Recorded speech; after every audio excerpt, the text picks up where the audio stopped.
نبی پاک صلی اللہ علیہ وآلہ وسلم مسجد نبوی میں تشریف فرما تھے کہ ایک صحابی نبی پاک صلی اللہ علیہ وآلہ وسلم کے پاس تشریف لائے اور عرض کی، یا رسول اللہ، کیا میرا کالا رنگ مجھے جنت میں جانے سے روک سکتا ہے؟ نبی پاک صلی اللہ علیہ وآلہ وسلم نے پوچھا، کیا بات ہے؟ اگر تو ایمان والا ہے تو جنت میں جانے سے تجھے کوئی چیز نہیں روک سکتی۔ اس صحابی نے عرض کی، یا رسول اللہ صلی اللہ علیہ وآلہ وسلم، میں غریب ہوں، رنگ کالا ہے، بدصورت ہوں، بنو سلیم کے اشراف میں سے ہوں۔ اب بات یہ ہے کہ مجھے کوئی لڑکی نہیں دیتا کہ میں کالا ہوں، میرے کالے رنگ کی وجہ سے میرے ساتھ کوئی رشتہ نہیں کرتا۔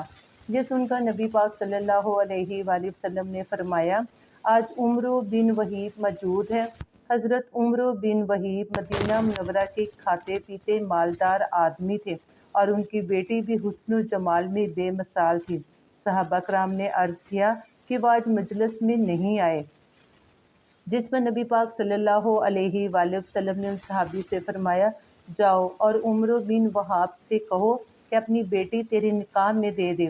یہ سن کر وہ صحابی جن کا نام حضرت سعد تھا اٹھے اور عمرو بن وہیب کے گھر گئے، دروازے پر دستک دی۔ عمرو بن وہیب نے دروازہ کھولا اور پوچھا، کیا بات ہے؟ وہ صحابی بولے، میں نبی پاک صلی اللہ علیہ وآلہ وسلم کا بھیجا گیا ہوں، ان کا قاصد ہوں، آپ کے پاس اپنی شادی کا پیغام آپ کی بیٹی کے لیے لایا ہوں۔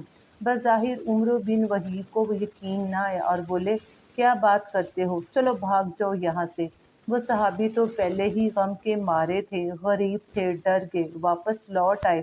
عمرو بن وہیب کی بیٹی نے یہ سب کچھ سن لیا۔ وہ بولی، ابا جان سوچ لیں، آپ نبی پاک صلی اللہ علیہ وآلہ وسلم کی بات کو ٹھکرا رہے ہیں، ہلاک ہو جائیں گے۔ میں حضور صلی اللہ علیہ وآلہ وسلم کے حکم کے آگے تیار ہوں، میں کالے و گورے رنگ کو نہیں دیکھوں گی، میں صرف حضور صلی اللہ علیہ وآلہ وسلم کے حکم کو دیکھوں گی، میں تیار ہوں اور شادی کر لوں گی۔ عمرو نے یہ سنتے ہی بھاگے اور نبی پاک صلی اللہ علیہ وآلہ وسلم کی مجلس میں حاضر ہو گئے۔ حضور نے عمرو کو دیکھا تو فرمایا، عمرو، کیا تم نے اللہ کے نبی کا حکم ٹھکرایا ہے؟ عمرو نے یہ سنتے ہی ہاتھ جوڑ دیے اور کہا، یا رسول اللہ، خطا معاف فرمائیے اور حکم کیجیے۔ نبی پاک صلی اللہ علیہ وآلہ وسلم نے فرمایا، اپنی بیٹی کا نکاح اس سے کر دو۔ عمرو نے کہا، حضور آپ خود ہی نکاح پڑھا دیں۔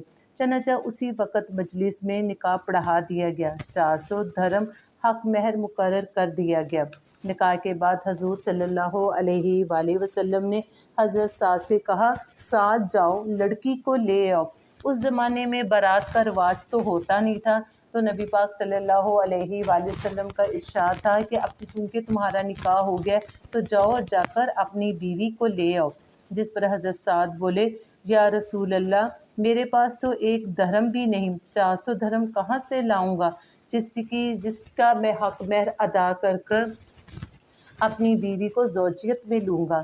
نبی پاک صلی اللہ علیہ وآلہ وسلم نے فرمایا، گھبرانے کی کوئی بات نہیں، علی کے پاس جاؤ، عثمان کے پاس جاؤ اور عبد الرحمن بن عوف کے پاس جاؤ اور ان سے 200 درہم لے کر آؤ، تو تمہارے پاس 600 درہم ہو جائیں گے۔ 400 حق مہر ادا کرنا اور 200 سے کوئی کام شروع کر لینا۔ حضرت سعد بولے، جی اچھا۔ اور پھر وہ تینوں ان صحابہ کے پاس گئے، تینوں نے خوش ہو کر 200 سے زائد درہم دیے۔ حضرت سعد بڑے خوش ہوئے کیونکہ وہ نوجوان تھے اور ایک بے حد خوبصورت لڑکی ان کی بیوی بن چکی تھی۔ حضرت سعد نے رقم کا حساب کیا اور کہا کہ 400 تو حق مہر میں نکل جائیں گے، باقی سے کچھ کپڑے، کھانے پینے کا سامان کا بندوبست کر لیتا ہوں تاکہ گھر کا مسئلہ بھی حل ہو جائے۔ یہ سوچتے ہوئے بازار میں داخل ہوئے تو ایک آواز کانوں میں پڑی، اے اللہ کے دوستو، اللہ کے راستے میں نکلو۔ یہ سننا ہی تھا کہ حضرت سعد کے قدم زمین پر جم گئے۔ سارے جذبات و احساسات کو اس آواز نے نکال کے رکھ دیا۔ اس آواز نے اللہ اور اس کے رسول کی محبت کو دل میں ڈال دیا۔ ایسا ایمان والا کہ جس نے اللہ اور رسول کی خاطر قربان کر دیا۔ سعد نے ایک بھرپور نگاہ آسمان پر ڈالی اور یوں کہا، اے زمین و آسمان کے رب، اے محمد صلی اللہ علیہ وآلہ وسلم کے رب، میرا یہ مال اب شادی پر نہیں بلکہ وہاں لگے گا جہاں تیرا اور تیرا رسول راضی ہوگا۔ اور پھر مسلمان بھی راضی ہوں گے۔ سعد کو نہ اب شادی یاد رہی، نہ سہاگ رات، اور نہ بیوی کے پہلو میں رات بھر لیٹنا یاد رہا۔ یاد رہا تو بس اللہ اور رسول کا حکم۔ چنانچہ سعد نے ان پیسوں سے گھوڑا خریدا، ڈھال خریدی، چہرے کو چھپایا، بس آنکھیں ننگی رکھی اور گھوڑے پر سوار ہو گئے۔ صحابہ کرام چہرے پر خوت نہیں پہنتے تھے، جس طرح کے رومی لوگ اس زمانے میں پہنتے تھے۔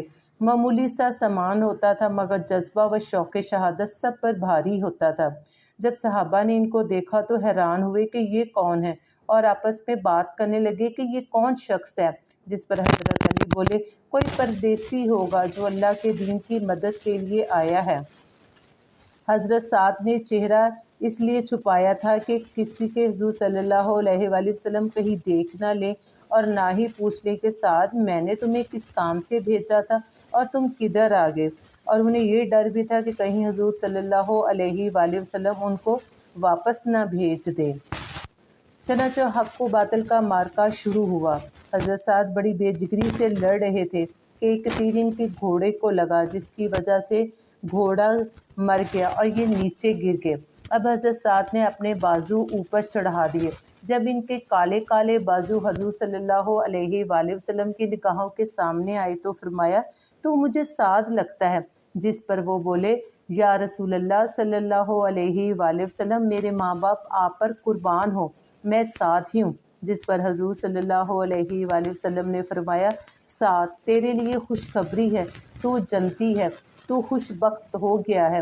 یہ سنتے ہی سعد کا چہرہ خوشی سے دمک اٹھا اور وہ نعرہ تکبیر بلند کرتے ہوئے دشمن کی صف میں گھس گئے۔